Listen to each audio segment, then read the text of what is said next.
Asante sana. Basi wapendwa, wakati mwingine tena mzuri ambapo tunaenda kujifunza somo jingine awamu hii tunapoelekea mwishoni hivi mwa vipindi vya mchana wa leo wa Sabato. Wapendwa, Bwana Yesu asifiwe. Amina. Wapendwa, ikiwa kuna jambo moja muhimu kabisa katika maisha ni jambo la kujivunia uhai. Sijaeleka mpaka niseme hivi, ni katika kipindi cha uhai mtu anaweza kufanya maamuzi ya kuwa aidha upande wa Bwana ama upande wa nani? Wa Shetani. Lakini mtu aliyekwisha kufa, yeye tayari hiyo fursa hana. Na ikiwa hana, unaweza kuona namna ambavyo anakuwa ameingia hasara kuliko hasara zote ambazo watu wanayoingia. Lakini kwa yeyote ambaye anakutwa yu mzima wa afya, basi anayo fursa makini ya kuweza kufanya kitu muhimu katika maisha yake. Basi mara baada ya kipindi hiki kupita, nitaomba sasa niwapitishe katika kipindi kingine katika somo ambalo ni somo makini kiasi fulani ambalo wengi wakati fulani wamekuwa hata hawajui ya kwamba linaweza likawa na madhara kiasi gani kwa kutokulijua kwao au lina faida kiasi gani kwa kulijua kwao. Nalo si jingine, ni somo linalomhusu Mungu. Ni somo linalomhusu nani? Mungu. Wapendwa, ikiwa kuna kitu nyeti katika mafundisho yaitwayo masomo, ni kile ambacho kinamhusu nani? Mungu. Sasa hujanielewa na hautanielewa mpaka nikueleze wapi ninakosimamia. Tutazungumzia amri ya kwanza. Na hiyo amri inapatikana katika kile kitabu cha Kutoka sura yake ya 20 mstari wake ni wa 3. Sasa mtu wa Mungu, niombe kuingie katika kitabu hicho na kuanza kusomea hilo fungu la 3 la Kutoka 20. Kutoka 20 mstari wa 3, maandiko yanasemaje? Usiwe na miungu mingine ila mimi. Maneno yanaonekana ni machache sana, lakini ni maneno yaliyobeba ujumbe makini, ujumbe ambao utawapelekea wapo watakaopotea milele, lakini ni ujumbe pia ambao utawapelekea watu kuweza kuokolewa kabisa. Neno limesikika likisema ya kwamba usiwe na miungu mingine ila mimi. Maneno machache tu, lakini maneno mazito, maneno yenye maana pana kuliko ninavyoweza kufafanua hapa. Sasa tutamani kuuliza, nisikilize kwanza mtazamo wenu katika hayo maneno, na kisha tutaliuliza neno la Mungu litusaidie aidha kuthibitisha maneno yenu au kukanusha maneno yenu. Unadhani concept ya Mungu hapo, wazo la Mungu kutaka sisi tusikilize na tuelewe, alitaka tuelewe kitu gani? Alitaka tuelewe kwamba Mungu ni mmoja au Mungu ni wawili au Mungu ni watatu? Nyinyi mtakuwa mmeelewa kitu gani hapo? Mungu alitaka tuelewe nini? Mungu ni mmoja. Alitaka tuelewe kwamba yeye ni mmoja, si ndio? Ndio. Ninaweza nisiwakubalie na hata nyinyi msinikubali, lakini turuhusu neno la Mungu litusaidie kwamba wazo la Mungu katika hiki kipengele ni lipi hasa. Mungu alitaka tuelewe nini na alitaka tusielewe nini ambacho leo wengi wanaelewa. Unaweza kaona swali hilo ni swali zuri linalohitaji majibu mengi. Na katika huo wingi wa majibu tutahitaji jibu moja ambalo halipingwi, nalo si jingine, ni jibu kutoka katika hivi ndivyo asemavyo nani? Bwana. Sasa hebu tuende kutafuta kuthibitisha sasa ya kwamba hivi wazo la Mungu ni kwamba anataka tumuelewe yeye ni mmoja au wawili au watatu. Kumbuka anaposema usiwe na miungu mingine ila mimi, kuna kitu anachotaka tukielewe hapo watu wa Mungu. Sasa naomba tuweze kuingia katika neno la uzima. Linatusaidiaje? Mwalimu, ndio tafutie kitabu hicho cha Kumbukumbu la Torati sura hiyo ya 4 mstari wake ni wa 39. Kumbukumbu la Torati sura hiyo mstari wa 39. Tunaenda kusikiliza andiko lenyewe litusaidie kujua ya kwamba je, hivi Mungu ni mmoja, ni wawili, ni watatu? Tukihama kutoka kujua hilo, tutahamia kwenda kujua huyo Mungu mmoja ni nani. Kama ni wawili ni akina nani? Kama ni watatu ni akina nani? Na kisha tukiingia hatua ya tatu, tutaingia hatua ya kutafuta kujua, je, huyo Mungu mmoja ana nafsi ngapi? Ni mbili, ni tatu? Na kama ni wawili ama ni watatu, tutawaelewa. Ili kusudi kutokea hapo tujikute tumeepuka mtego wa kuikanyaga amri ya ngapi? Ya kwanza. Ndio tunaenda kutafuta kujua, je, Mungu ni mmoja, ni wawili, aidha ni wangapi? Maandiko yatueleze na watu tusikie maneno kutoka katika vinywa vya watu wengine. Tumejifunza hapa chini ya mkufunzi ya kwamba tunatakiwa tujenge imani yetu juu ya kila akisemacho nani? Bwana. Bwana. Ndio. Na kuna sababu ya mimi kuanza na mafungu haya. Kuna ninapoelekea tutapaelewa tukishafika mbele. Tunasoma kitabu cha Kumbukumbu la Torati sura ya 4 mstari wake ni wa 39. Karibu. Maandiko yanasemaje? Kwa hivyo ujue leo hivi ukaweke moyoni mwako. Sikiliza pointi hiyo, ukaliweke hilo moyoni mwako, ya kuwa Bwana ndiye Mungu katika mbingu. Bwana ndiye Mungu katika mbingu juu na katika nchi chini. Na katika nchi wapi? Chini. Hapana mwingine. Hebu rudia yale maneno ya kwanza. Na kwamba uliweke hilo neno wapi? Anasema rudia hapo. Kwa hivyo ujue leo hivi. Kwa hivi ujue leo hivi. Ukaweke moyoni mwako. Uliweke, yani nisema kusema hivi, ulitunze katika moyo wako lisije likafutika. Ulikariri, likae, isimike mizizi, kama ni kwenda hivi kulia, kama ni mizizi kwenda kushoto, kama ni kwenda mbele enda nyuma, lakini pia hiyo mizizi ishuke na chini katika moyo wako. Kwa kusemaje? Ya kuwa Bwana ndiye Mungu. Ya kuwa Bwana ndiye nani? Mungu. Halafu katika mbingu juu. Katika mbingu juu. Na katika nchi chini. Na katika nchi chini. Hapana mwingine. Anasema hapana namna gani? Mwingine.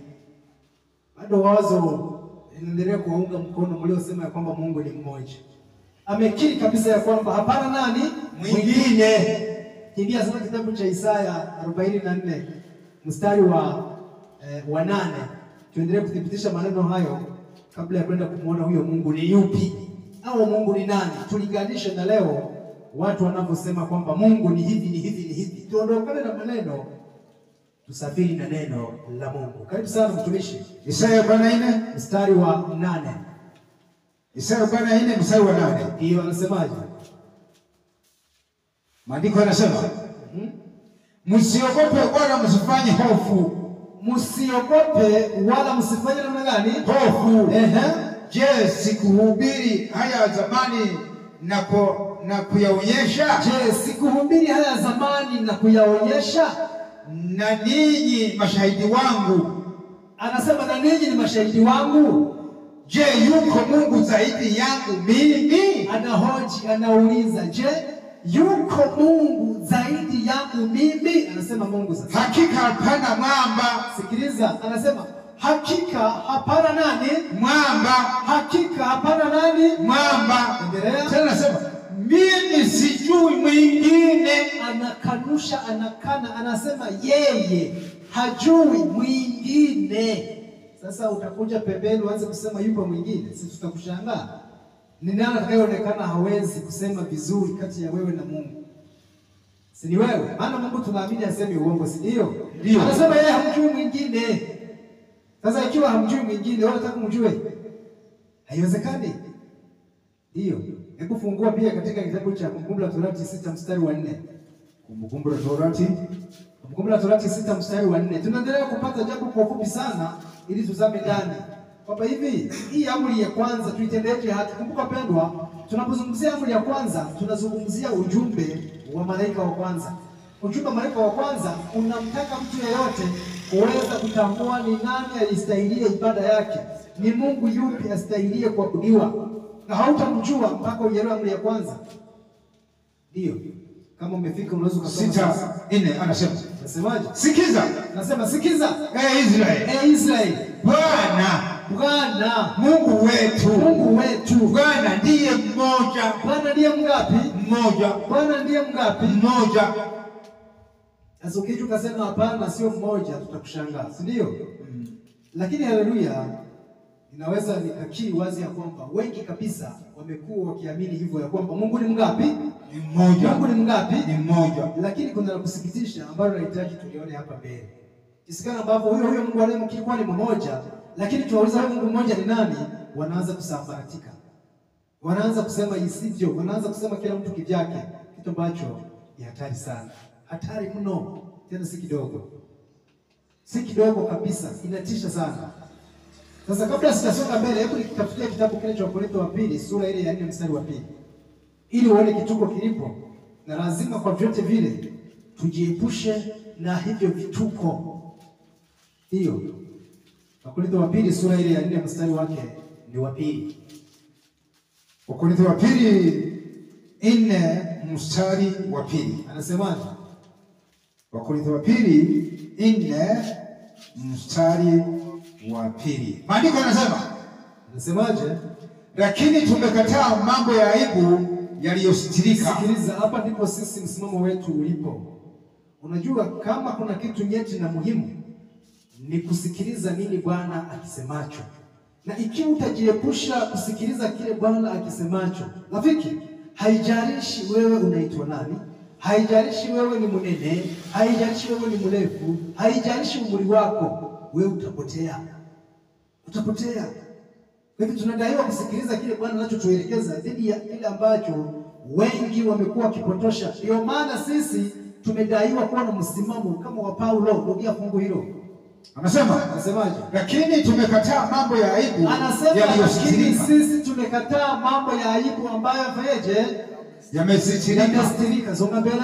Wala hatuenendi kwa hila. Sikiliza, wala hatuenendi kwa hila, wala kulichanganya neno la Mungu na uongo. Pointi yangu imesimamia hapo. Wala kulichanganya neno la Mungu na nini? Na uongo. Wala kulichanganya neno la Mungu na nini? Na uongo. Kwa hivyo ikiwa utatamani kuto kulichanganya neno la Mungu na uongo, utadaiwa kusikiliza Bwana anasemaje. Uweze kufafanua hatua moja baada ya nyingine, hatua moja baada ya nyingine. Ukisikiliza wale kutangulia walikuwa naaminije, na ukanyage nyayo zao, si ndio? Ndio. Kimbia kitabu kile cha Zaburi sura ile ya 119 mstari wa 130. Tunga Zaburi anatupa mwongozo zaidi. Kitabu cha Zaburi 119 mstari ule wa 130. Kabla hatujazama ndani kutafuta kujua wapi ambapo mambo yameingiliana, tutafute sasa kujua ni wapi tusonge.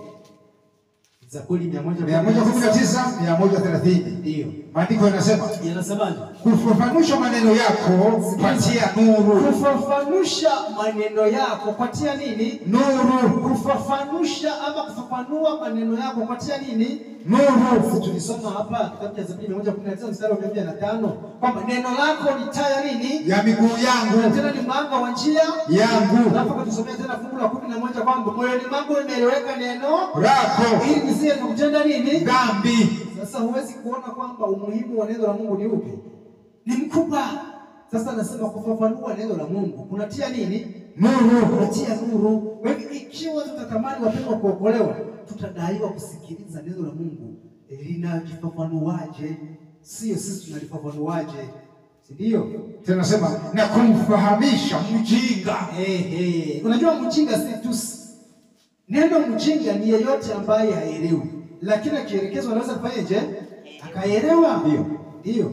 Sasa tunaingia ndani sasa kuona, je, leo watu huyu Mungu mmoja wanamfahamu ni nani? Hapo ndipo watu wamepotea. Kwa habari ya kujua Mungu ni mmoja wala sio tatizo, kwa sababu hata mashetani nao wanaamini hicho kwamba Mungu ni mngapi? Ni mmoja.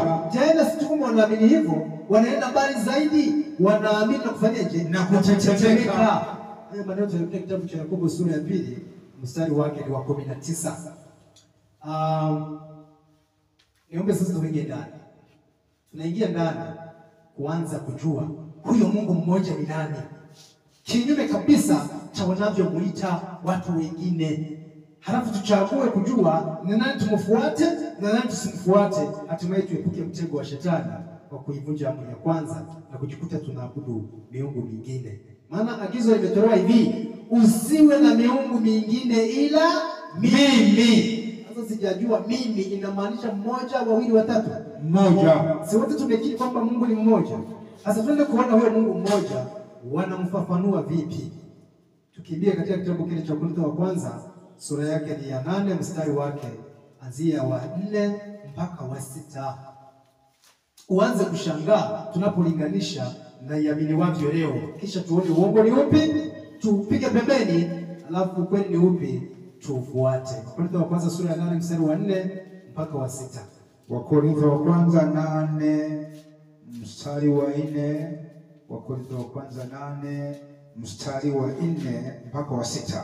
Maandiko yanasemaje? Kwa maana japokuwa, mstari wa 4, basi kwa habari ya kuvira vitu vilivyotolewa sadaka kwa sanamu, kuanzia mstari wa 5. Mstari wa 5, kwa maana japokuwa wapo waitwao miungu, kwa maana japokuwa wapo waitwao miungu, ama mbinguni ama duniani, kama vile walivyoko miungu mingi na mabwana wengi, lakini kwetu sisi, huyo anayezungumza ni nani? Ni Paulo. Paulo ambaye ni nani? Ni mtume. Ndio. Anasema lakini kwetu sisi Mungu ni mmoja tu. Lakini kwetu sisi Mungu ni mmoja tu. Sasa huyo Mungu mmoja tu ni nani? Na tulishashuhudia wote ya kwamba Mungu ni mgapi? Ni mmoja. Sasa kwa mitume ambao ndio tumejenga imani yetu kwao, kwa mujibu kitabu cha Efeso 2:20, wao wanasema ya kwamba lakini Mungu kwao ni mmoja tu, ambaye ni nani? Aliye Baba. Nisikia sentensi. Sasa naomba ili kuelewa kwamba imani ni mchanganyiko, tuweze kusoma kitabu hiki hapa. Kitabu hiki kinaitwa Wanavyoamini Waadventista. Wanavyoamini watu gani? Waadventista. Twende tuone namna ambavyo wanaamini. Sawa? Je, wanaamini kwa sababu ndivyo imeandikwa au wanaamini kwa sababu wao ndio wameandika? Kisha tuweze kuangalia andiko linasemaje na hatimaye tuweze kuchukua kile ambacho kimeandikwa. Hapa naenda kusoma ukurasa wa 31. Utashangaa sana. Andiko limesema hivi, lakini kwetu sisi Mungu ni mgapi? Ni mmoja. Huyo Mungu mmoja andiko limesema ni nani? Baba. Lakini ngoja usikilize kituko hapa. Hiki kituko tunatakiwa tu tuendelee kuombeana kwa sababu ni swala ambalo linahitaji unyenyekevu tu na wala linahitaji nguvu, kwa sababu kama ambavyo tumesoma maandiko mengi ya kwamba moyoni mwangu nimeliweka neno lako nisije kutenda dhambi, utaona namna ambavyo andiko linadaiwa kuwa nini? Kiongozi chetu. Lakini tumesoma fungu la 130 ya kwamba kufafanusha maandiko kwatia nini? Nuru. Sikiliza huu kurasa wa 31 maneno yalivyo. Anasema hivi, naanzia sehemu ambayo nitafute sehemu ambayo itakuwa wazi.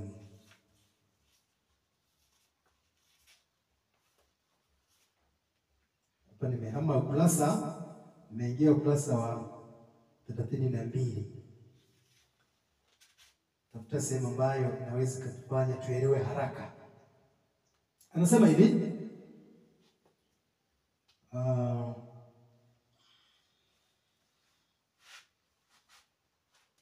hakuna umbali kati ya nafsi tatu za Mungu. Wote watatu ni Mungu, lakini wanashiriki uwezo na sifa za uungu. Na katika mashirika ya kibinadamu, mamlaka ya mwisho hukaa ndani ya mtu mmoja. Wamesema rais, mfalme au waziri mkuu. Katika uungu, mamlaka ya mwisho hukaa ndani ya nafsi zote tatu. Mwisho wa kunukuu. Unaweza usinielewe mpaka niweke angalau msisitizo wa maelezo niliyosoma, au nirudie nisiongeze lolote. Naomba nirudie nisiongeze lolote. Sawa? Tusisahau sentensi iliyosoma katika kitabu cha Korintho wa kwanza sura 8 mstari wa 5 mpaka wa 6. Ya kwamba lakini kwetu sisi Mungu ni mgapi? Ni mmoja tu. Aliye nani? Baba. Lakini sasa sikiliza hapa, amesema hivi, hakuna umbali kati ya nafsi tatu za Mungu. Sawa?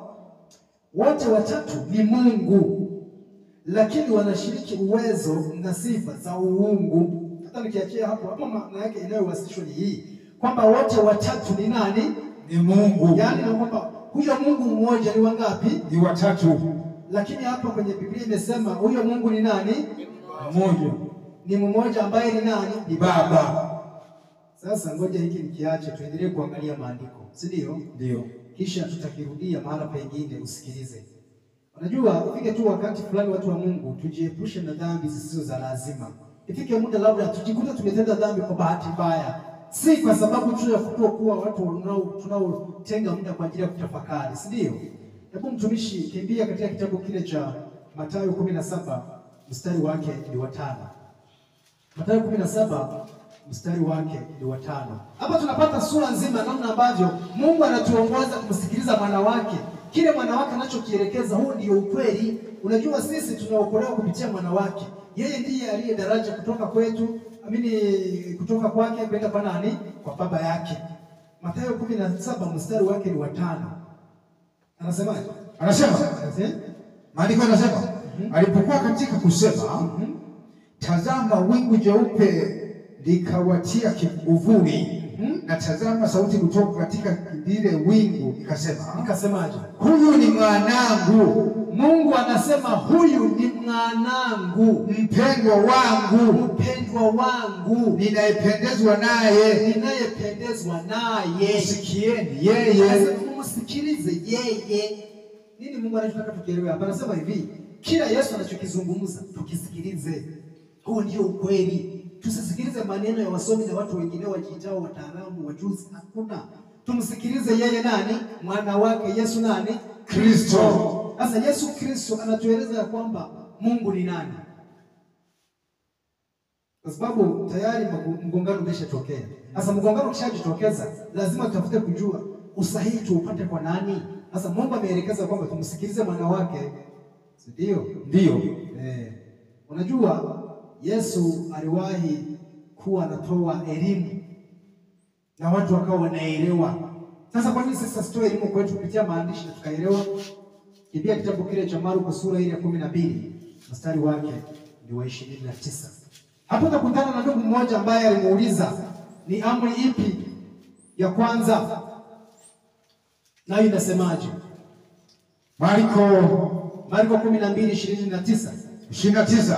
Marko 12:29. Maandiko yanasemaje? Yesu akamjibu huyo ndugu, ya kwanza ndiyo hii. Akasema amri ya kwanza ndiyo hii. Sikiza Israeli. Sikiliza sasa. Nikana kwamba nanukuu kule Kumbukumbu la Torati 6:4, Kumbukumbu la Torati 4 na ndio fungu tulilisoma pale 39. Sikiza Israeli. Bwana Mungu wetu. Sikiliza, Bwana Mungu wetu ni Bwana mmoja. Ni Bwana mmoja. Sasa Yesu anasema Bwana Mungu wetu ni Bwana namna gani? Mmoja. Akaishia hapo. Kwa nini hakusema ni Baba, Mwana na Roho? Kwa nini hajasema hivyo? Hatutaki kumfundisha, lakini tunatakiwa tumsikilize, maana ndilo agizo tumepewa katika kitabu hicho tulichokisoma. Sasa sikilizeni watu wa Mungu. Ndio. Tunatakiwa kuzidi kumsikiliza Yesu atuongoze kujua kwamba huyo Mungu ni nani. Kwa kumsikiliza Yesu tutapona. Amina. Tukitoka hapo tutaingia kujua, je, huyo Mungu mmoja ambaye tutakuwa tumeshaelewa kwamba ni Baba ana nafsi ngapi?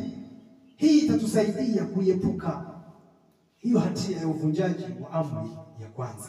Kimbia kitabu cha Yohana 6 mstari wake ni wa 27.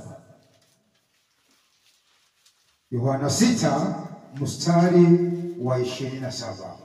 Yohana 6 mstari wa 27. Anasemaje? Mkitendee kazi chakula chenye kuharibika. Yesu anasema msikitendee kazi chakula chenye kufanyeje? Kuharibika. Bali chakula kidumucho hata milele. Anasema uzima wa milele. Chakula kidumucho hata nini? Uzima wa milele. Rudia nisikukosesha hapo. Rudia.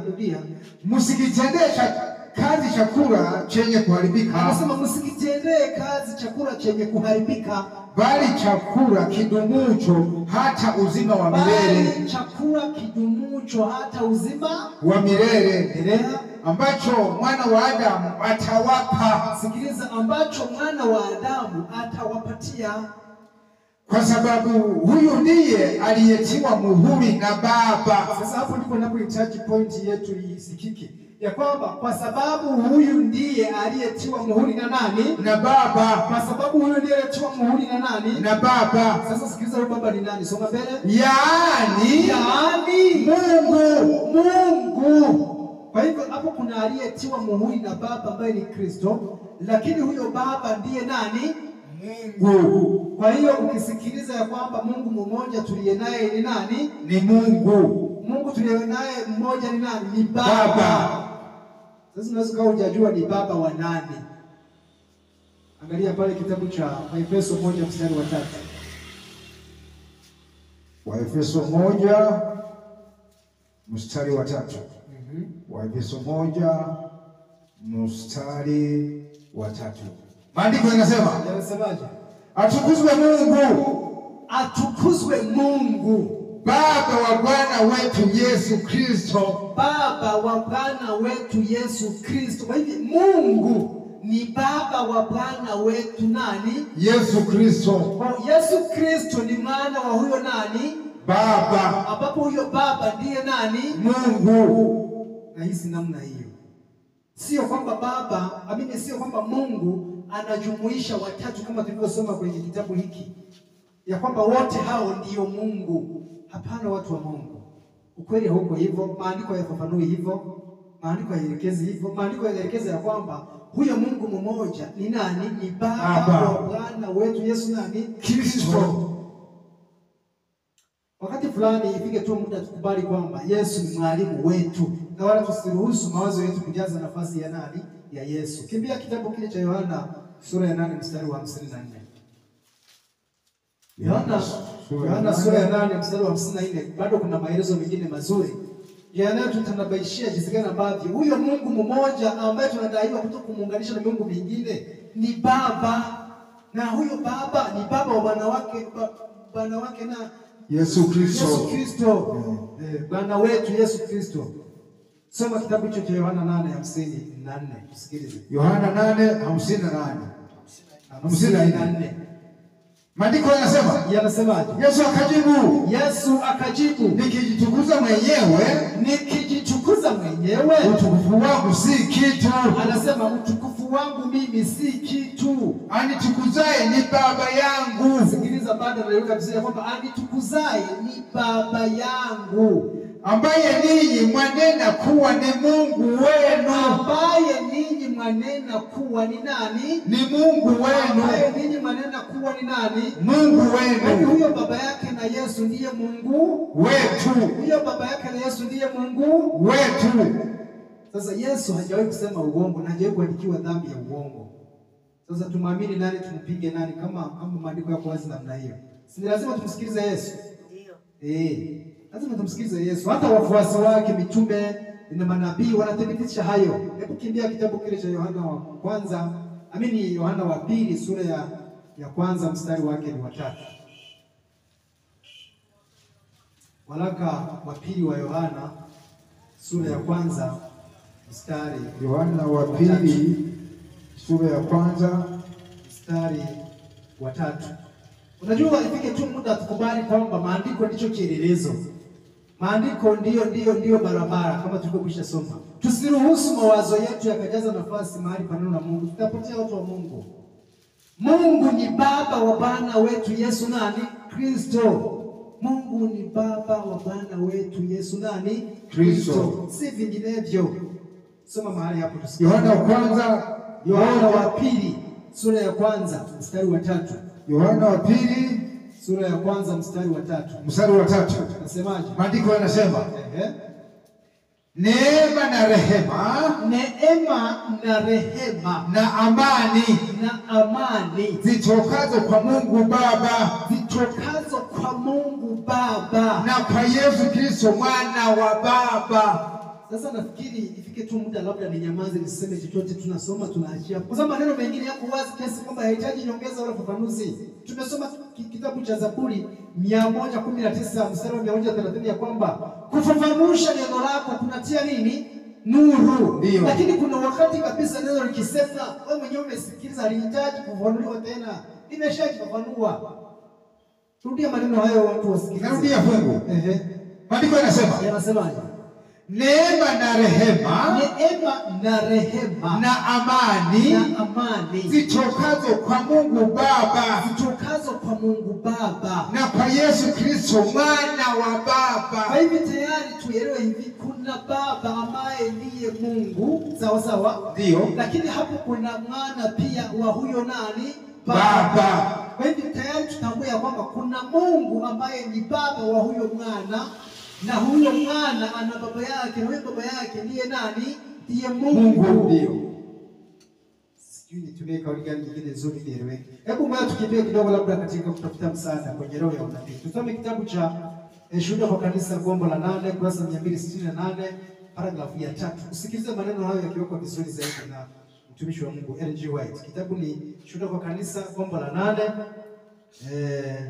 ukurasa ni wa 268, paragrafu yake ni ya 3. Wapendwa, ifike tu muda tukubali kwamba neno liwe kiongozi, la sivyo kuna uwezekano wa kupotea. Tutajikuta tumeiasi amri ya kwanza, na kisha tutahesabiwa hatia, na hatimaye tutafaa kuwa tutakaopotea. Sasa kwa nini tupotee wakati Mungu amewekeza mambo yake katika maandishi, na bado maandishi haya tunayo na tunaweza kujua kuyasoma? Si ni hatari hiyo? Ni hatari kabisa. Ni hatari. Lakini basi nadhani Mungu ni mwema, hatuwezi kupotea kwa sababu maandiko yako bayana kabisa. Tunaenda kusoma kitabu cha Shuhuda kwa Kanisa gombo la 8 kurasa 268, paragrafu yake ni ya 3. Baada ya muda mfupi naenda kuangalia, je, sasa huyo Mungu mmoja aliye Baba ana nafsi ngapi? Maana hilo pia ni wimbi jingine ambalo limetupelekea wewe kuwa na nguvu nyingi za kutetea vitu ambavyo havina sehemu katika maandiko, na kisha watu wanaishia kunungunikiana bila sababu. Kurasa 268 paragrafu ya 3. Okay? Imefika sasa. Anasema Mungu ni baba wa Kristo. Kristo ni mwana wa Mungu. Kristo amepewa nafasi iliyotukuka. Amefanywa kuwa sawa na Baba. Masharti yote ya Mungu yamefunguliwa kwa mwanawe. Bwana asifiwe. Amina. Haya ni maneno ambayo yanahitaji nyongeza nyingi kwa sababu yanajitosheleza. Amesema wazi hivi, Mungu ni baba wa Kristo. Sawa sawa? Na Kristo ni mwana wa Mungu. Kristo amepewa nafasi iliyotukuka. Amefanywa kuwa sawa na Baba. Hivi tayari hapo kuna wawili, kuna Baba ambaye ndiye Mungu, halafu kuna mwana wake Yesu Kristo ambaye ni mwana wa huyo nani? Baba. Ndio. Kwa ukisikia ikitajwa mahala fulani ya kwamba Mungu ni mmoja, inamaanishwa ya kwamba ni Baba. Na ni Baba wa nani? Wa Yesu Kristo aliye Bwana wetu. Ndio. Sasa huyo Yesu Kristo amefunuliwa mambo yote ya Baba yakawekwa kwake. Siwezi kueleweka labda mpaka nikuombe unisomee kitabu kile cha Yohana Injili sura ile ya 5 mstari wake ni wa 22 na 23. Yohana. Mashauri yote yamewekwa kwa nani? Kwa mwana. Hata hukumu imekabidhiwa mwana wake. Kitabu cha Yohana sura ya 5 mstari 22. Yohana 5:22 mpaka 23.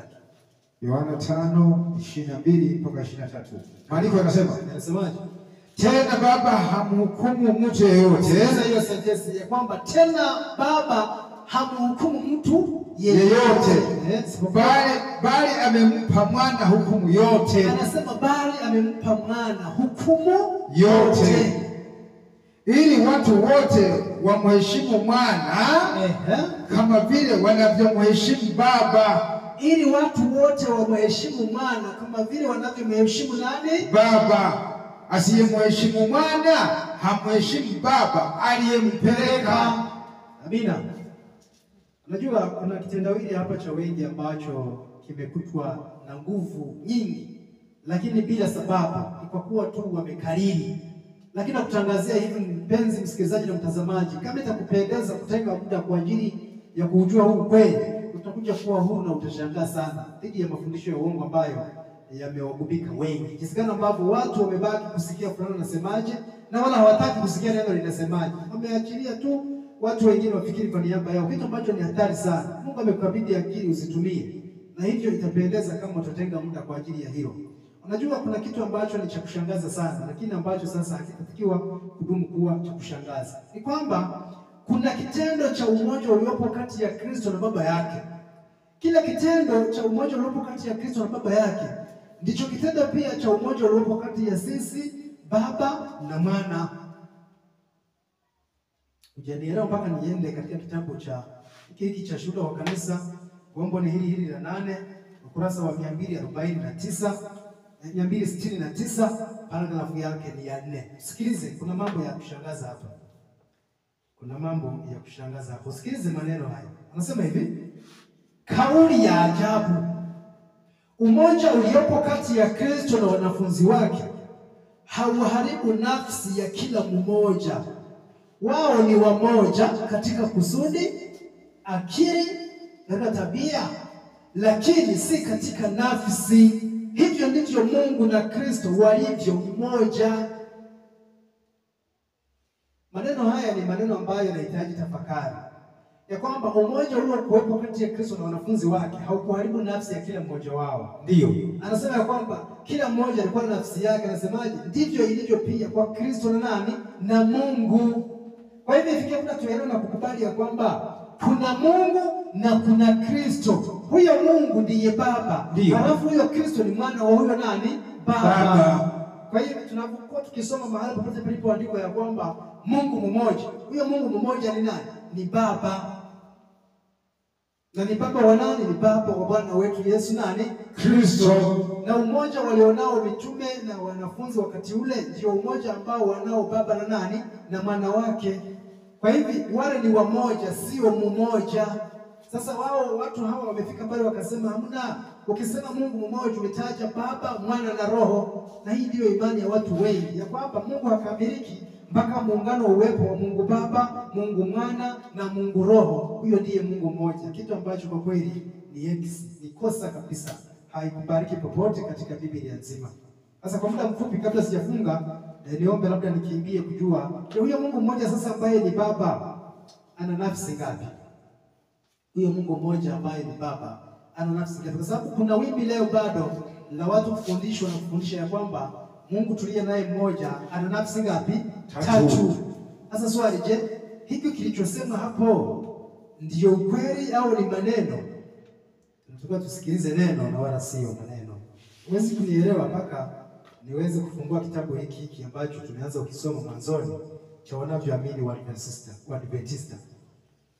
Sikilize maneno haya. Na nitakuomba wewe unayenifuatilia katika mitandao ya kijamii, ikiwa unadhani kuna mahali ambapo nimeenda isivyo, sio vibaya ukiuliza, ukiweka swali lako hapo chini nami nitalijibu ili kusudi tuweze kupona. Hapa narudia kusoma katika kitabu hiki cha wanavyoamini wa Adventista. Nitasoma sasa ukurasa wa 31. Anasema hivi: je, kuna Mungu mmoja tu? Vipi kuhusu Kristo na Roho Mtakatifu? Umoja wa Mungu kinyume na wapagani na mataifa yaliyowazunguka Israeli. Waliamini kulikuwa na Mungu mmoja peke yake.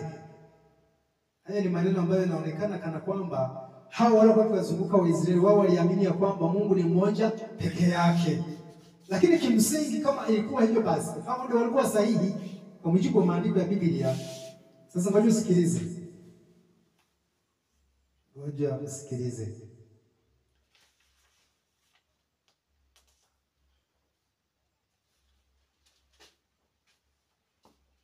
Anasema hapa sasa, nimehama ukurasa wa 32. Wakati umungu sio nafsi moja, Mungu ni mmoja katika kusudi, akili na tabia. Umoja huu haufuti nafsi bainishi za Baba, Mwana na Roho Mtakatifu, wala upekee huu wa nafsi ndani ya uungu hauharibu msukumo wa maandiko kuwa Baba, Mwana na Roho Mtakatifu ni Mungu mmoja. Sisi kama naeleweka? Na hapa siongezi chochote. Nataka tu uelewe jinsi gani ambavyo inawasilishwa mahali hapa kwamba eti maandiko yanabainisha eti kwamba Mungu huyo mmoja ni Baba, Mwana na Roho Mtakatifu. Nafsi ngapi hizo? 3. Nafsi 3. Na hapa juu tulikuwa tumeshasoma kwamba katika uungu mamlaka ya mwisho kukaa ndani ya nafsi zote ngapi? 3. Sasa tutaenda kuona hiki kitu tunasema hapa kina ukweli wowote katika maandiko au kinapingana. Na kama kinapingana, ni nani tumfuate na nani tusimfuate? Mungu ni nani? Ni Mungu au ni hawa waandishi? Si unaona kama tutadaiwa kujua Ndio. Sasa naomba tuanze na kujua, je, hivi ni kweli kwamba mamlaka ya Baba ndiyo mamlaka ya Mwana na ndiyo mamlaka ya Roho? Sijui hili tuliweke kuwa la mwisho. Kwa tulifanya kuwa la mwisho. Tuanze na kujua nafsi ziko ngapi, si ndio? Ndio. Alafu tutarudi kumalizia kwamba je, mamlaka ya Baba ndiyo mamlaka ya Mwana na je ndiyo mamlaka ya Roho? Kumbuka tutadaiwa kujua ya kwamba tuna Mungu mmoja aliye Baba, lakini pia tuna mwana wa huyo Baba, na huyo mwana wa huyo Baba alipewa roho na nani? Na Baba. Alafu huyo mwana aliyepewa roho na Baba anatupatia sisi pia roho yake, na roho yake ndiyo roho ya nani? Ya Baba. Na hivyo tunapokuwa tumeamini, basi tunakuwa na wote wawili ndani yetu, yaani Baba na Mwana wote tunakuwa nao ndani yetu. Kwa mujibu wa kitabu cha Yohana 14:22 mpaka 23. Hebu soma hilo fungu kabla tujaingia katika kuchimba zaidi kujua huyo Mungu mmoja aliye Baba ana nafsi ngapi. Tuone kwanza hili linapomhusu roho. Msikilizaji anaweza kusema, kwani Bwana roho mgusi? Roho tunamfahamu vizuri. Ni roho wa Mungu, ni roho wa Kristo, na hivi tunavyoamini na kutii sheria zake, basi tunakuwa na wote wawili, Baba na Mwana ndani yetu. Soma hapo Yohana 14:22 mpaka 23. Yohana 14 mstari wa 22 na 23. Yohana 14:22 na 23. Anasemaje? Maandiko yanasema, Yuda siye Iskariote, Yuda siyo yule Iskariote, akamwambia Yesu, Bwana, imekuwaje ya kwamba wataka kujidhihirisha kwetu? Imekuwaje ya kwamba wataka kujidhihirisha kwetu, wala si kwa ulimwengu? Yesu akajibu akamwambiaje? Mtu akinipenda, kwamba mtu akinipenda atalishika neno langu, ya kwamba atalishika neno langu, na Baba yangu atampenda, na Baba yake ambaye ndiye Mungu atampenda, nasi tutakuja kwake. Hebu rudia maneno hayo. Nasi tutakuja kwake. Rudia tena liingie kwa msikilizaji. Nasi tutakuja kwake. Hapo Yesu anachomaanisha ni hiki, anasema hivi, mtu atakayelishika neno la Kristo Baba yake atampenda, na yeye pamoja na Baba yake wao wawili, anasema nasi tutakuja kwake, alafu na kufanya makao kwake. Sasa huyo ambaye anasema nasi ni nani? Ni Yesu. Ni Yesu. Akimhusisha nani? Baba. Baba yake ambaye ni nani? Mungu. Kwa maana ya kwamba wana roho ngapi? Moja. Hivi nilithibitisha hilo Hebu soma kitabu basi cha Warumi sura 8 mstari wa 9. Nithibitishe hilo la Warumi 8 mstari wa 9. Hicho nilichokisema nisiwe nimekitoa mdomoni. Warumi 8 mstari wa 6. Wa 9. Warumi 8:9 nasema, lakini ikiwa Roho wa Mungu anakaa ndani yenu, ninyi hamfuati mwili, bali maifuata Roho. Lakini mtu awaye yote asipokuwa na Roho wa Kristo, huyo si wake. Kwa hivyo tayari umeanza kuelewa na kugundua ya kwamba kumbe kuja kwa Kristo ndani ya huyo mwaminifu, ambako kumemhusisha na Baba yake, kumehusisha Roho ya Kristo na Roho ya Baba yake kuja ndani yetu. Maana nasema mtu awaye yote asipokuwa na Roho wa Kristo, huyo si wake. Nilikuwa natafuta kupita hapo kidogo, japo kwa ufupi sana, ili niweze kuwahi kule nilikoacha. Alafu tutakuja kugundua ya kwamba hivi Mungu na Kristo wanakaaje ndani yetu? Wanakaa kwa njia ya Roho. na wanakaidi kwa njia ya Roho, ni kwa tendo la sisi kuwa watii mbele za Mungu, basi tunajawa na Roho ya Kristo ndani yetu, ambayo ndiyo Roho ya Baba ndani yetu. Sasa tunaenda kukimbia kuona je, hivi huyo Mungu mmoja ambaye ni Baba kama tulivyokishaona ana nafsi ngapi? Haraka ili tuweze kuiweka vizuri hapo. Hebu tukimbie basi kitabu kile cha ni Mwanzo sura 22 mstari wake ni wa 16. Maana hili pia ni shida nyingine. Tumesoma hapa wote ya kwamba anaaminiwa Mungu mmoja mwenye nafsi zote ngapi? 3. Swali, maandiko yanakiri hivyo? Na ukiamini chochote watu wa Mungu ambacho Biblia haikuji mkono, huo ni ushirikina, ni ushetani kabisa. Lazima uamini kile ambacho neno la Mungu linakuunga mkono. Ikiwa halikuungi mkono, lazima tu kwa vyote vile tutaivunja amri ya kwanza ya kuwa na miungu mingine mahali pa Mungu mmoja, Mungu wa Biblia. Soma hapo. Mwanzo 22:16. Mwanzo 22 mstari wa 16. Akasema nimeapa kwa nafsi yangu, asema Bwana. Huyo ni Yesu, ni Mungu mwenyewe anasema nimeapa kwa nafsi yangu, asema nani? Bwana. Kwa kuwa umetenda neno hili, wala kunizuia mwanao wa pekee. Sasa hoja yangu ya msingi iko pale mwanzo ya kwamba nimeapa kwa nafsi yangu mimi. Swali, hivi kuapa kwa nafsi yangu mimi, maana yake hizo nafsi zinakuwa mbili, zinakuwa ni tatu, zinakuwa ni moja? Ni rahisi tu kuelewa hata kama ukwenda shule. Yaani hata kama umezaliwa pale wanapozungumza Kiswahili, ila ukwenda shule unaweza kaelewa kwamba hivi hizo nafsi mbili au ni tatu au ni moja. Nimeapa kwa nafsi yangu mimi. Hii inamaanisha nafsi moja, ndio. Hebu kimbia tumuulize Isaya naye, Isaya 45:15. Isaya 45:15. Hapa tunazungumzia watu wa Mungu, mtego wa adui ambao umewanasa walio wengi. Wameingiziwa kitu kichwani ya kwamba Mungu ni mmoja, ila huyu Mungu mmoja ana nafsi 3. Sasa ikiwa nafsi ni 3, hapa nakuwaje mmoja? Lazima ni Mungu wangapi? Ni Mungu wa 3, usidanganywe.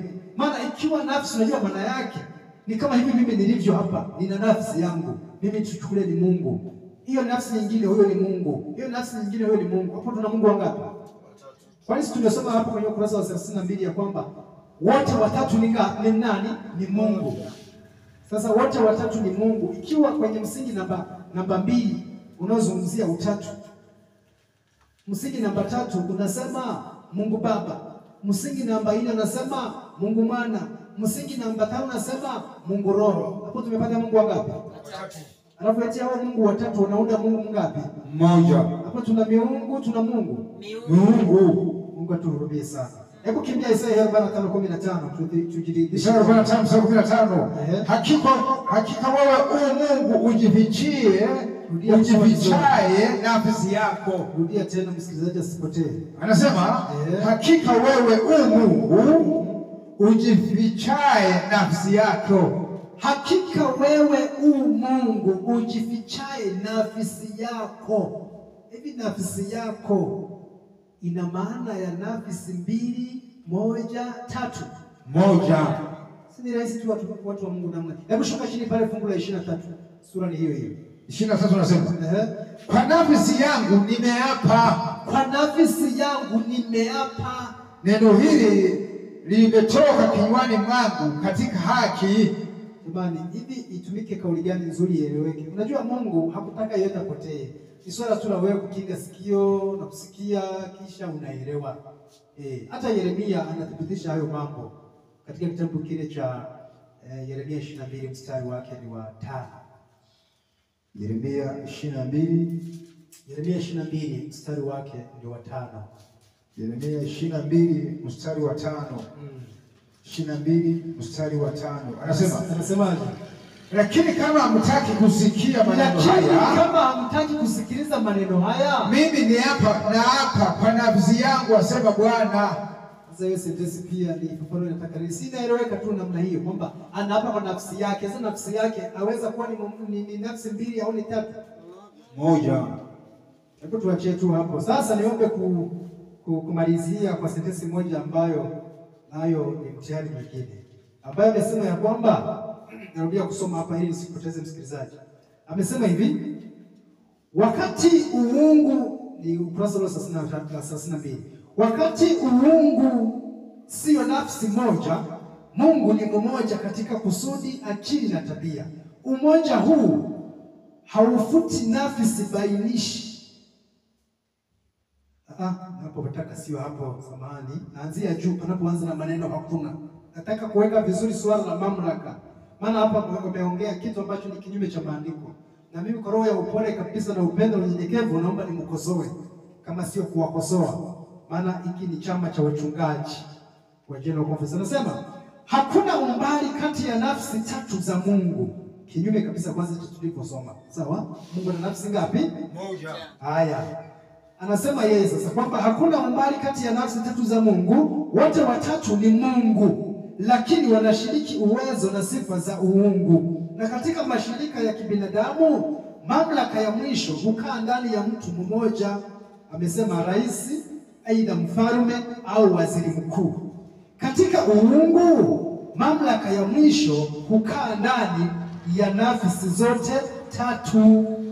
Sasa hapa ndipo tunapoenda kuwakosoa hao walioandika haya na kuwasaidia wale ambao wanaamini yaliyoandikwa na hawa wanaosema kwamba Waadventista Sabato wanaamini hivi. Nafikiri msikilizaji na mtazamaji unakiangalia kitabu hiki. Sasa nimesoma ukurasa wa 32. Naomba sasa tulinganishe na Biblia, kisha tulinganishe na wewe unabii. Tuone ukweli ni upi, kipi ni kipi, uongo ni huu, ukweli ni huu, tuchague ukweli tupone. Bwana asifiwe. Amina. Tuanze na Biblia. Tuone je, kweli mamlaka ya Kristo ni sawa na mamlaka ya baba yake? Si ndio? Ndio. Tuanze na kitabu cha Yohana 14:28.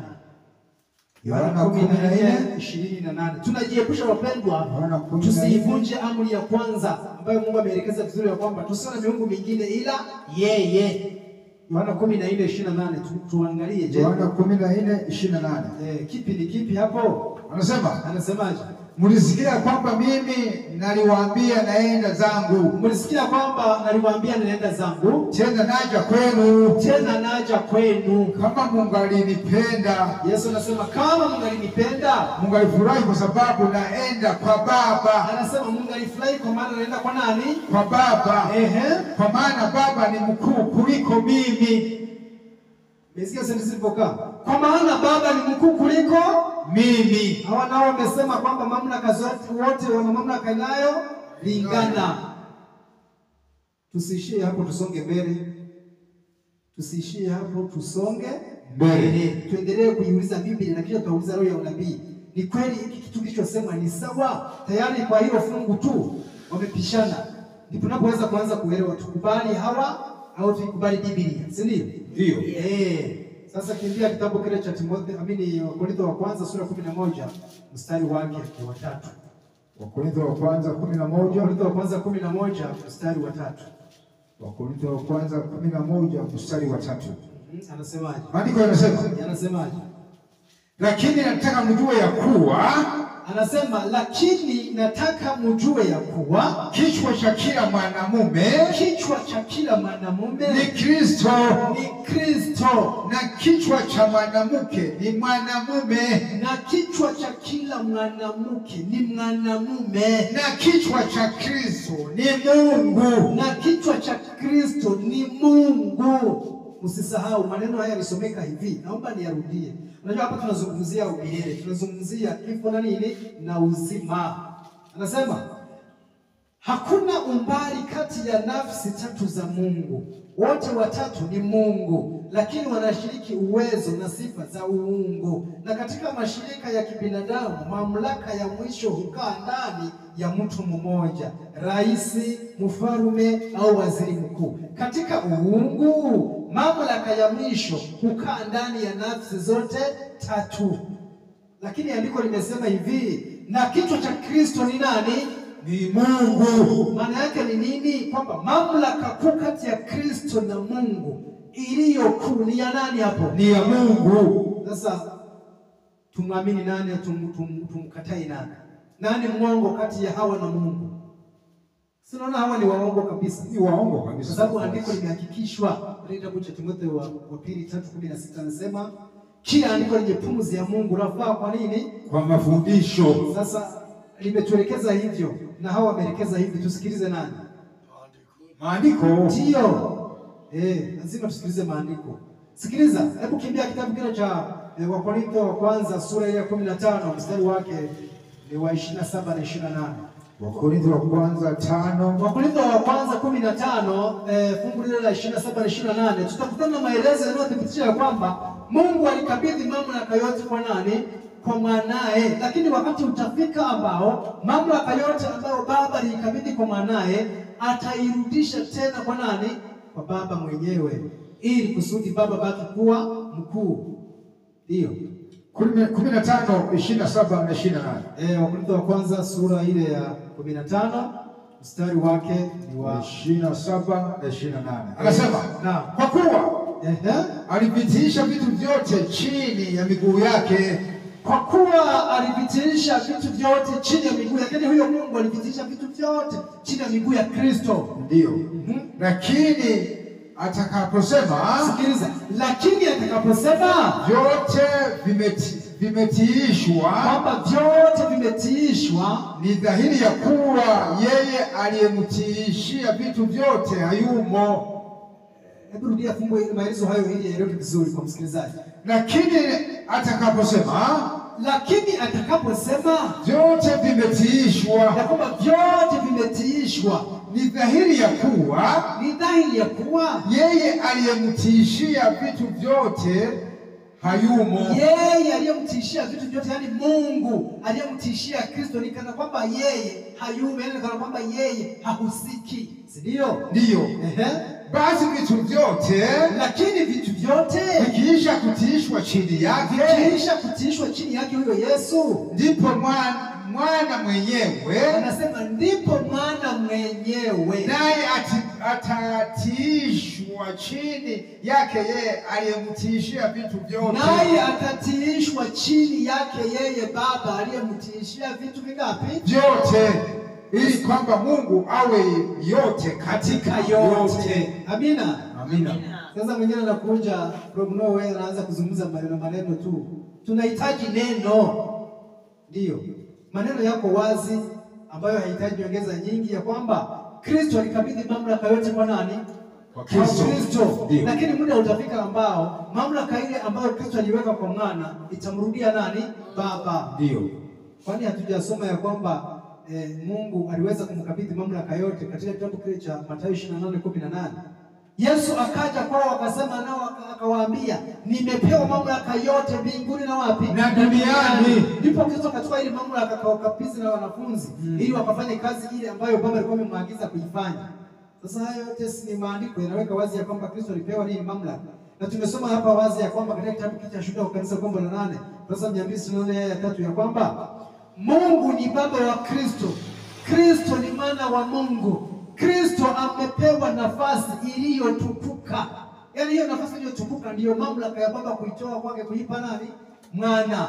Kwamba amemfanya kuwa sawa na nani? Na yeye. Yaani amefanya yeye kuwa sawa na baba yake. Mashauri yote yamefunguliwa kwa nani? Kwa mwana. Lakini maelekezo yaliyo katika hiki kitabu sio ya kweli kulingana na neno lilivyosema. Kisi gani ambavyo Baba anayo mamlaka kubwa kuliko hata roho ya unabii. Ndio. Hata roho ya nabii nyingine hapa. Kitabu hiki kinaitwa Lift Him Up. Hivi nimekuja nacho. Ni kesho la asubuhi ambalo tunaendelea nalo, lakini ni sehemu ya kwanza. Au ipo kwenye begi hapa ya magazeti. Ukisoma Januari 4 inabainisha vizuri jinsi gani ambavyo Mungu alikusanya jeshi la malaika wakawazunguka wote, yeye na nani? Na mwana wake. Ndio. Umekikosa? Basi ipo tu nyumbani, lakini hata wewe mwenyewe unayefuatilia unaweza kusoma Januari 4, lakini utasoma pia na Januari 10. Maelezo yako wazi hivi. Mungu alikusanya jeshi la malaika wakawazunguka wote wawili, baba na mwana wake, akiwa na watangazia nafasi aliyonayo nani? Mwana wake. Na kisha akamsimika. Ndio, akamsimika. aliyesimikwa na aliyesimika au watu ni kitu kimoja? Hamna, hawalingani. Ni rahisi tu namna hiyo kujua kwamba kuna ambaye amepewa mamlaka na kuna anayetoa nini? Mamlaka. Lakini pia ukisoma kitabu kinaitwa True SP, Spiritual Prophecy Volume 2, ukurasa wa 9 paragraph ya kwanza inasema hivi kwamba Kristo ni wa pili kwa mamlaka kutoka kwa Mungu. Kristo ni wa pili kwa mamlaka kutoka kwa nani? Kwa Mungu. Kwa Mungu. Hayo maelezo tutayakuta pia hata katika hiki kitabu nilichokuambia cha Mwinue Yesu Juu, sehemu ya kwanza, Januari 10, kwamba Yesu ni wa pili kwa mamlaka kutoka kwa Mungu. Lakini ndugu wananchi hapa wanakuja kwenye kitabu hiki wanasema kwamba wote wana mamlaka sawa. Kinyume kabisa.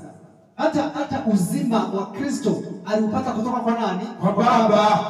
Sasa aliyepewa uzima na aliyetoa uzima wote wanalingana? Hakuna. Lazima tufike mahala tuwe na matumizi sahihi ya kitu tulichopewa na Mungu, kwamba andiko ndilo liwe kiongozi kama tulivyosoma. Labda nithibitishe haya maneno nisiseme kama nimetoa majumbu. Fungua kitabu kile cha Yohana sura ya 5 mstari wake wa 26. Utasikiliza maneno kama hayo ya kwamba kama vile Baba alivyo na uzima nafsini mwake, vivyo hivyo alimpatia na mwana kuwa na uzima nafsini mwake. Sasa ikiwa maneno yako hivyo, unawezaje kudiriki kusema uongo wa wazi kabisa ya kwamba mamlaka ya huyu ndio mamlaka ya huyu na ndio mamlaka ya huyu? Kwanza Roho Mtakatifu si nafsi nyingine. Ngoja nitasoma hapa. Fungua hapo kwanza utusomee mtumishi wa Mungu. Katika kitabu kile cha Yohana 5 mstari wa 26, maandiko yanathibitisha hivi, maana kama vile Baba alivyo na uzima nafsini mwake, vivyo hivyo alimpa na mwana kuwa na uzima nafsini mwake. Sasa anayepewa uzima na anayetoa uzima, au unaweza ukasema ni the same? Si unaona kama unawakosesha watu? Wapendwa, Mungu atuhurumie sana. Ukweli tabaki hivyo ya kwamba neno la Mungu ndilo nini? Ndiyo taa inayotuumulikia wapi pa kufanyaje? Pa kukanyaga. Hivyo tutaweza kujiepusha tusivunje amri ya kwanza ya kumhusisha Mungu na miungu mingine. Unajua madhara ya fundisho la utatu linaelekeza hivi kwamba Mungu Baba, Mungu Mwana na Mungu Roho wote wanalingana na wote wanafanana. Hakuna mdogo, hakuna mkubwa. Lakini bado Roho Mtakatifu si nafsi nyingine. Roho Mtakatifu ni roho ya Kristo na ndiyo roho ya Baba. Ndio.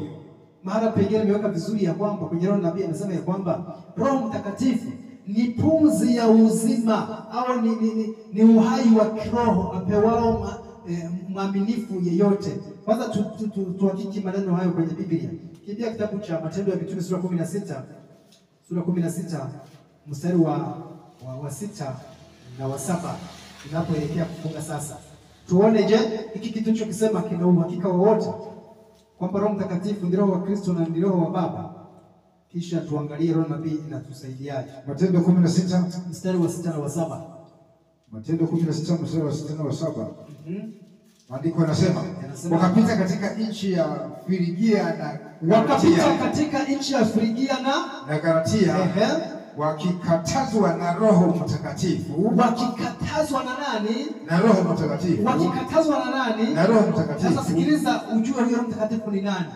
Wasilihubiri ile neno katika Asia. Wasilihubiri ile neno katika Asia. Walipofika kukaribia Misia, kufanyeje? Kukaribia Misia, wakajaribu kwenda Bithinia. Lakini Roho wa Kristo lakini Roho wa Yesu, hujakosea, lakini Roho wa Yesu hakuwapa ruhusa. Sasa swali ni hili, hivi Roho wa Yesu aweza kuwa Yesu mwingine kando ya Yesu mwenye hiyo roho? Hamna, yeye mwenyewe. Si hatari hiyo watu wa Mungu. Roho wa Yesu hakuwapa ruhusa. Sasa Roho wa Yesu aweza kuwa Yesu mwingine kando ya Yesu mwenye hiyo roho? Hamna. Si ni Yesu yule? Ndio yule. Kwa hivyo Roho ya Yesu sio Mungu mwingine aitwaye, hata nakosa kauli nzuri ya kutumia, eti Mungu Roho. Mungu Roho. Sasa sijui tutaiwekaje, maana kuna Roho wa Mungu ambaye anaitwa Mungu Roho, alafu kuna Roho wa Yesu. Sasa tutasemaje? Mungu Roho. Kwa hiyo ni Mungu Roho wa wawili sasa. Yesu Roho. Mungu tusamehe sana. Kwa hiyo wapendwa, Roho Mtakatifu ni roho wa Kristo na ndio roho wa nani? Wa Baba. Ndio. Kwa sababu Baba ndiye aliyempatia mwanae roho. Halafu Kristo naye anatupatia huyo roho. Yote hayo unaweza kuyathibitisha kwa muda wako kusoma Yohana 20:22 ya kwamba ulifika wakati Yesu akapulizia roho nani? Mtakatifu. Sasa Yesu anatoa Mungu mwingine. Ni mtihani huo.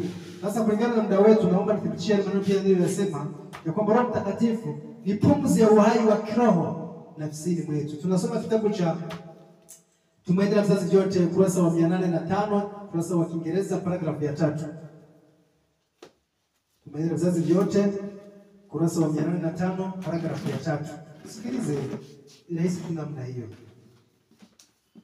Tutajiepusha wapendwa na uvunjifu wa amri ya kwanza kwa kusikiliza nini Bwana akisemacho katika maandiko na wala sio katika vichwa na vinywa vya watu wajitao wasomi. Ndio.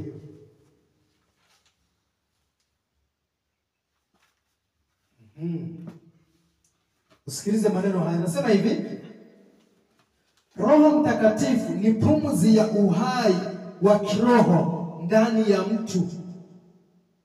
Roho Mtakatifu ni pumzi ya uhai wa kiroho ndani ya mtu. Kumjaza mtu roho ni kumjaza mtu uhai wa Kristo. Kunamhuisha mpokeaji kwa kumpa kuwa na sifa za Kristo.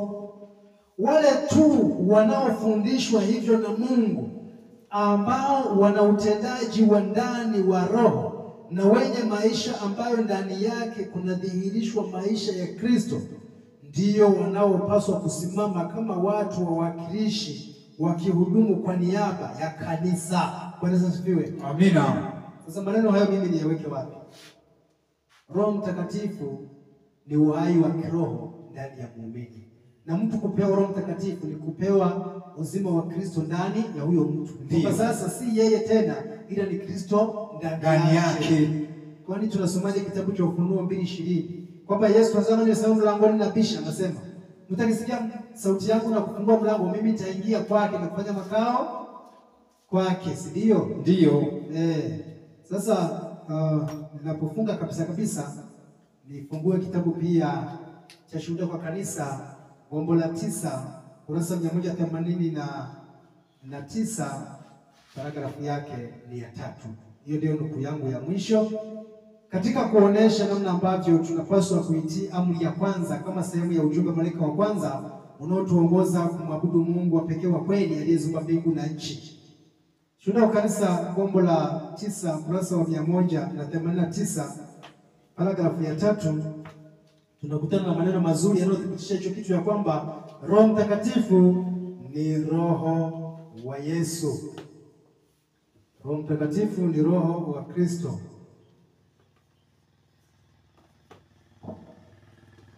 Naomba nisome hapo. Nifungulie hapa, naona naweza kufungua kwa wepesi kuliko mimi. Wapendwa, tunatafuta kujinasua na mtego wa shetani anayetuingizia mbwembwe. Ndio maana tumeamua kufikia hatua ya kujiepusha na kuwa wale wanaochanganya ukweli na uongo, kama tulivyosoma kitabu cha Korintho wa 2 sura ya 4 mstari wa 2. Gombo la 9 kurasa wa 189 paragrafu ya 3. 189. 189. Paragrafu ya 3.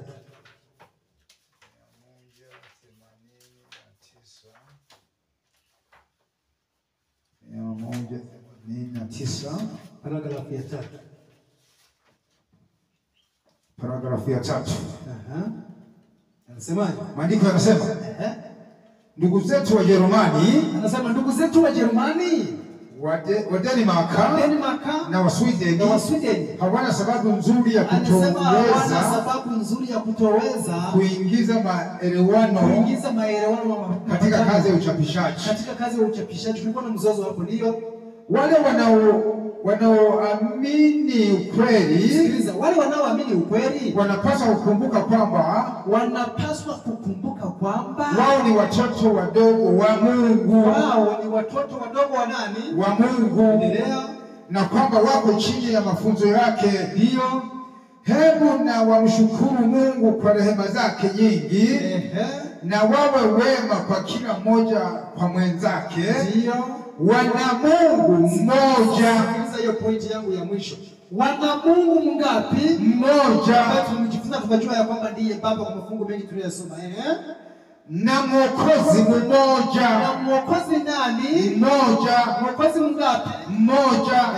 Na Roho mmoja. Na Roho mmoja. Roho wa Kristo. Sasa mimi niongeze dini tena hapo. Mimi nadhani Mungu tu atusaidie kwamba tunapokuwa na Mungu mmoja aliye Baba, tukawa na Mwokozi Yesu Kristo mwana wa Baba, na tukawa na Roho Mtakatifu, Roho wa Kristo ambaye tumesikia hapo, na katika kusoma tumegundua ya kwamba ndiye Roho wa Baba pia, tutakuwa tuna uungu ndani yetu, na hivyo tutakuwa tukifanya kile ambacho ni mapenzi ya Baba ndani yetu, lakini wakati huo tukitekeleza matakwa ya Kristo, na hivyo tutakuwa tumejiepusha na uvunjifu wa amri ya ngapi? Ya kwanza. Ndio. Bwana tuhurumie, tubariki na wote waliofuatilia masomo haya. Tumeomba hayo na kuamini kwa Bwana wetu Yesu Kristo. Amina. Amina. Basi wapendwa, Mungu atujaze busara zake kwa njia tuliyojifunza, si tu kwamba tuwe tumeelewa, lakini tukayaishi kwa kuweza kuelewa kwamba ukweli ni huu tuufuate na uongo ni huu tuuache. Basi mtumishi, tupige magoti uweze kutuhitimishia kwa ombi. Tupige magoti tuombe.